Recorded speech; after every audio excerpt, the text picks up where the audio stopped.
doméstico, então, seria culto? E a Rebeca pergunta em relação a esses vários cultos que acontecem, né? Cultos de jovens, cultos de idosos, cultos de empresários, se é correto administrar os sacramentos nesses tipos de encontro. A segunda pergunta eu já meio que respondi, é meio demoníaco se a gente for pensar, porque não condiz com o evangelho oferecido a nós. Talvez seja um outro evangelho, entendeu? É uma boa intenção, eu entendo, entendeu? Entendo mesmo, assim, numa reunião, assim, é uma boa intenção, pode estar recheado de coisas, mas é perigoso porque educa a igreja num aspecto que a palavra de Deus não educa. Tá? É difícil falar isso, é duro falar isso, mas é a verdade. Né? A gente tem que dar nome aos bois, a gente não pode ser. Às vezes a gente pode ser taxado de Caxias e tudo mais. Eu sei que é muito legal você, no final do acampamento de adolescentes, e eu já fiz isso quando estava dirigindo os adolescentes. É muito legal você, não, vamos fazer uma ceia aqui, olha só que bonito e tal. Porém, se a gente for ter uma teologia sacramental em torno da ceia própria, a gente fazer ceia circunscrita a apenas algumas pessoas e não oferecer lá a igreja como um todo, vai perder muito no processo formativo de todos. Agora, sobre o culto doméstico,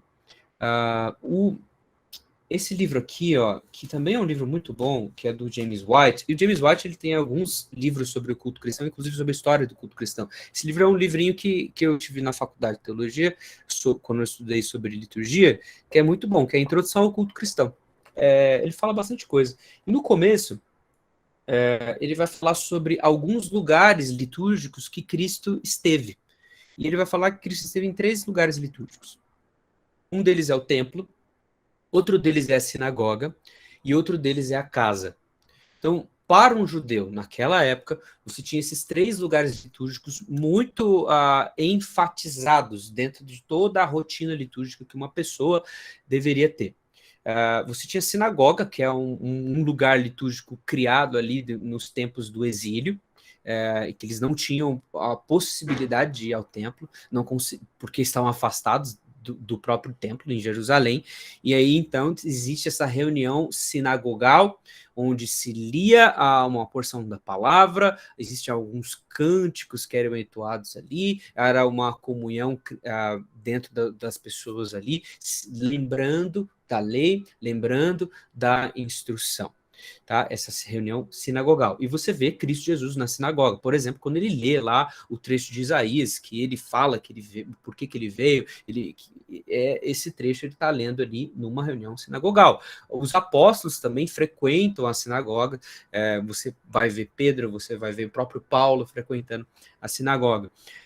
Mas Jesus também frequenta o templo. E aí você tem aquela clássica passagem de Jesus quando criança no templo, né? Ele tá ali, os pais dele perdem ele, vão voltar e percebem que ele tá ali com os mestres da lei, discursando numa visita ao templo. E o templo tem esse quê mais ritualístico, menos instrutivo e mais, digamos assim, onde é oferecido algum sacrifício, onde tem essa participação muito enfática dentro dos ritos. E, por fim, eu tenho a casa.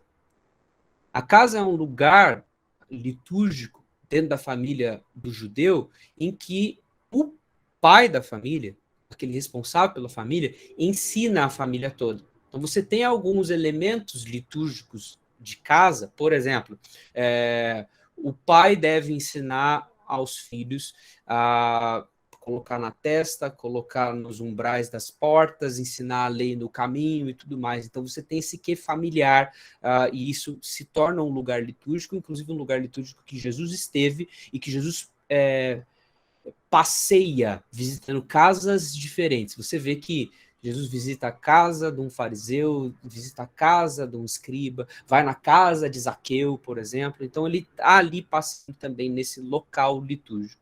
Então, a casa como um local litúrgico permite a gente, talvez, eu não chamaria de culto doméstico, mas de liturgia do lar. Então, eu tenho uma liturgia do lar, eu tenho uma leitura da palavra em família, eu tenho uma oração em família, talvez um compartilhar em família, até mesmo cantar em família. Nós temos hoje muitos materiais excelentes para isso. Você pode, claro, escolher uma porção de textos bíblicos e ter uma liturgia que você mesmo faça e tudo mais, mas, por exemplo, a gente tem o lecionário da vida. Você tem um lecionário e o lecionário propõe a você uma liturgia que pode servir para a sua devoção individual, mas também para uma liturgia do lar da tua casa. Eu e minha esposa fazemos o lecionário, por exemplo, lemos os textos, oramos, compartilhamos, oramos mais um pouco, às vezes a gente canta. Eu conheço famílias que fazem isso, essas liturgias do lar. Talvez a gente chamou de culto doméstico por conveniência, talvez por preciosismo ou não, daí talvez o Pedro pode falar melhor disso, mas eu mudaria o nome para a liturgia do lar, sabe? Acho que é isso, essas duas perguntas, né? Eu também, eu acho que isso gera uma pressão nas pessoas de fazerem nas suas casas uma reprodução também mal feita do que acontece na igreja, de que na igreja tenha que acontecer os elementos de culto de uma igreja. Então, assim, a música, a pregação, e se não tem quem faz aquilo, a gente se sente inabilitado a cultuar o Senhor na minha casa, ter um momento de adoração no meu lar com a minha família, o que não deveria acontecer. Isso é uma coisa muito importante. Uma outra coisa, remontando a essas 3 ou 4 formas, né, que você havia mencionado, interessantíssimas, alguém numa das tutorias havia me perguntado e fazendo uma rígida distinção das formas de adoração no Antigo e no Novo Testamento, e eu adverti a pessoa a não fazer isso, porque ela se colocaria problemas teológicos que ela teria que tomar muito cuidado. Porque se a gente faz distinções muito rígidas, o estudante falou assim, mas a gente vê no Novo Testamento um culto muito mais leve, nos lares. Eu falei assim, olha, calma lá, onde Jesus adorava? Se for assim, os relatos dos apóstolos pós-ressurreição de Cristo, pré-Pentecostes, ou mesmo pós-Pentecostes, eles indo à sinagoga. Eles adorando, claro, nas casas. O Senhor Jesus adorava nas casas, mas ele também no templo e também adorando as liturgias, as formas sinagogais, como o judaísmo do segundo templo. Então você vai se colocar problemas típicos de uma teologia que faz uma distinção muito rígida, e aí a gente evoca a teologia bíblica que a gente estudou há muito tempo, de não fazer essas distinções do Antigo e do Novo Testamento, porque a gente se coloca problemas que a gente não vai dar conta de explicar. Como que as pessoas, como o próprio Senhor Jesus cultuava, como que os discípulos de Jesus, os apóstolos, cultuavam, de onde eles tiravam isso. E depois, exatamente assim, nos lugares onde não tinha o templo, como que se fazia. Bem, a gente tinha as casas, tínhamos as sinagogas, o templo foi destruído imediatamente, a igreja não deixou de cultuar, não tinha uma forma apenas de fazer, como o Guilherme acabou de colocar aí. Então, tem que tomar muito cuidado, porque mesmo os povos no Antigo Testamento que não estavam em Israel, por exemplo, a gente tem os povos transjordânicos, mas a gente tinha 3 tribos cisjordânicas que estavam do outro lado do Jordão. Elas cultuavam a Deus. Elas tinham que ir algumas vezes até Israel e até Jerusalém, mas elas não cultuavam a Deus antes. Elas não tinham momentos de adoração a Deus ao longo de todo o ano. É claro que tinham. Elas tinham que obedecer à lei do Senhor. Elas tinham que ofertar ao Senhor. Então, esses detalhes escapam a gente quando a gente não tem uma teologia bíblica do culto. Então, é preciso tomar esses cuidados. Importante ressaltar um texto muito crucial para isso que o Pedro está falando, que é a conversa de Jesus Cristo com a mulher samaritana, em João capítulo 4. A mulher samaritana, e vocês sabem do preconceito que tinha de um judeu para com um samaritano, o samaritano ele tinha um outro local de adoração. E a mulher pergunta exatamente isso. Olha, Jesus, eu estou vendo que você é alguém que sabe das coisas. Então, onde é o lugar certo de adorar? É no templo de vocês ou no nosso monte? Então, você tinha essa dicotomia já ali, naquele período, e também é algo que vem da influência de vários exílios, de separação, destruição, reconstrução de templo, e, enfim, isso acabou acontecendo que o culto, por exemplo, sinagogal, que a gente chama, ele acontece quando não há possibilidade de oferecer o sacrifício ali no templo. Então, para as pessoas que estão afastadas do templo, não teve a adoração como prescrita no Êxodo, como prescrita em Levítico. E aí desenvolve-se uma lembrança constante da lei de Deus e desenvolve-se o culto sinagogal. E aparentemente, Deus não é contra esse tipo de culto, porque esse tipo de culto continua depois que o povo retorna, esse tipo de culto continua concomitante com o culto no templo, com a adoração no templo, os sacrifícios, etc. Inclusive, Cristo Jesus está nesses dois lugares. Em momentos que Jesus está no templo, inclusive momentos que Jesus está bravo no templo, virando mesa e tudo mais, e momentos que Jesus está na sinagoga participando ali, momentos que os apóstolos também frequentam esses locais. E a gente não pode ser mesquinho e talvez ingênuo de ficar elencando um lugar favorito, sendo que Cristo Jesus esteve em todos eles e deu importância a todos eles. Muitas vezes a gente tem, o que o Pedro falou é crucial, nós temos movimentos mais recentes evangelicais que tentam realizar uma ruptura muito grande com o Antigo Testamento por causa de alguns exageros que a gente tem. Mas a gente não pode fazer isso. Vocês leram Van Hooser, Drama da Doutrina? Não, o Drama da Doutrina quem leu o Avançado. Eles não leram, não. Eles leram o Gerhardus Voss, Teologia Bíblica. A Teologia Bíblica.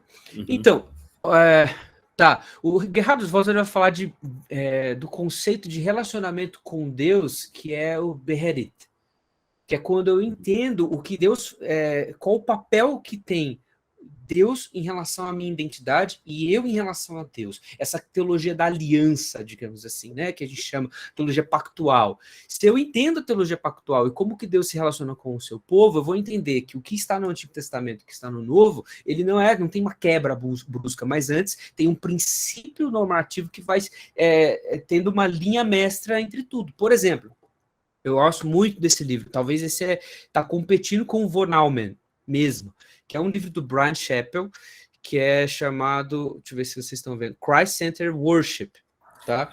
Que é daquela linha dele lá do sermão cristocêntrico, pregação cristocêntrica e tal. Gente, esse livro, ele precisa ser urgentemente traduzido. Mesmo, eu tô falando o tempo todo dele. Traduziram o de pregação e não traduziram o de liturgia, né? O de pregação é o que eles vão ler agora no próximo mês.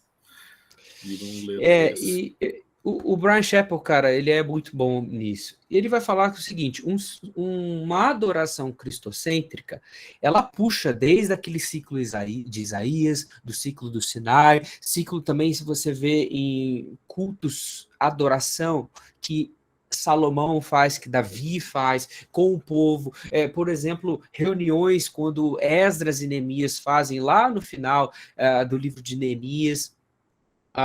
E eles têm uma coisa em comum, todos eles têm os mesmos movimentos. E o Brian Chappell ele organiza de uma forma que eu acho que é muito didática, porque existe em todos isso daqui, a adoração que reconhece o caráter de Deus. Então esse é o primeiro ponto dentro de uma liturgia cristocêntrica. A adoração que reconhece o caráter de Deus. E ao mesmo tempo que eu reconheço o caráter de Deus, eu também reconheço o meu próprio caráter, a minha própria limitação. E aí eu tenho esse primeiro momento, adoração, segundo momento, confissão. Eu confesso os meus pecados. Em seguida, tem uma garantia da graça, ou seja, garantia de perdão, que em inglês eles chamam de assurance, né? E aí você tem aquele hino que é o Blessed Assurance, ou que segurança e tal, que fala muito do perdão que temos em Cristo Jesus. A seguir, eu tenho ações de graças. Então, uma vez que eu reconheço quem Deus é, vejo que eu não sou santo como ele é santo, eu confesso os meus pecados, então eu sei que eu sou perdoado, porque 1 João 1, versículo 9, se confessarmos os nossos pecados, ele é fiel e justo para nos perdoar todos os pecados. Então a gente tem essa certeza que uma vez confessando os meus pecados, eu sou perdoado, então eu posso dar graças a Deus e agir em ação de graça, ter uma vida de ação de graças. E também ter esse relacionamento com Deus restaurado ao ponto de eu poder interceder, pedir, sabe? Levar as minhas dores, levar as minhas angústias a Deus, e esse é um momento importantíssimo dentro da liturgia. E a seguir, depois desse momento em que eu reconheço quem Deus é, tenho essa adoração, confissão, a declaração de perdão, ações de graças e pedidos, então eu sou instruído, eu sou educado, eu sou formado em meu coração para compreender os dons que Deus tem me dado, a compreender as capacidades sobre o povo de Deus, o que o povo de Deus a identidade da igreja, e logo a seguir da instrução, eu posso desfrutar de comunhão, seja uma santa ceia, ceando com os irmãos, entendendo essa dimensão comunitária da vida na vida uns com os outros, do aconselhamento mútuo, da comunhão cristã propriamente dita, e enfim, no final de uma liturgia, você sempre tem uma bênção ou um envio, né? No final, ide em paz, que o Senhor resplandeça o rosto sobre ti, que Ele te dê a paz, e aí eu também tenho essa... Talvez a gente perdeu um pouco nisso, num ritualismo excessivo, mas é entendimento de que, após esse momento do tempo e do espaço que o culto acaba, eu sou enviado para o mundo. Eu sou enviado em missão. Então, eu entendo quem Deus é, entendo quem eu sou educado, eu sou formado, meu coração é redirecionado, né, para ser um pouco agostiniano aqui, ou até James Smith da vida, meu coração é ajustado, e então eu sou enviado para cumprir a missão da qual faço parte. Então o culto ele tem essas características principais, desde o Antigo Testamento até o Novo Testamento e até aqui na história da igreja. Você tem assim, uma linha mestra. E o Bryan Chapell ele vai trabalhar com os cultos históricos, então ele vai elaborar a liturgia católica, por exemplo, a romana, né?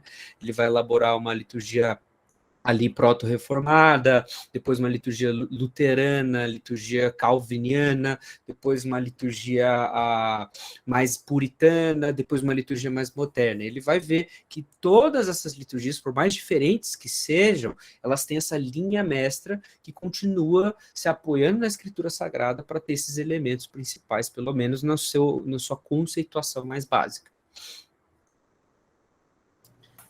Muito bom. Você falou aí do Gerhard dos Voos, né, do pacto aqui, todo mundo é pactualista, até os dispensacionalistas aqui saem pactualistas, né? Amém, graças a Deus. Amém, amém, amém.